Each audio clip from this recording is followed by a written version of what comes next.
صلی اللہ علیہ وسلم فرماتے تھے، حلال کھلا ہوا ہے اور حرام بھی کھلا ہوا ہے، اور ان دونوں کے درمیان بعض چیزیں شبے کی ہیں جن کو بہت لوگ نہیں جانتے کہ حلال ہیں یا حرام۔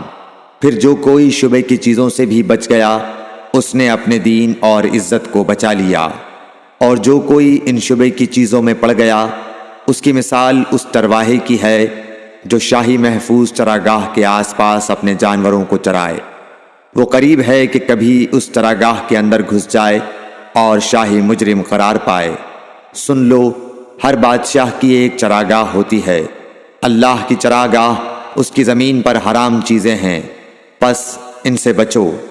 اور سن لو، بدن میں ایک گوشت کا ٹکڑا ہے، جب وہ درست ہوگا سارا بدن درست ہوگا، اور جہاں بگڑا سارا بدن بگڑ گیا۔ سن لو، وہ ٹکڑا آدمی کا دل ہے۔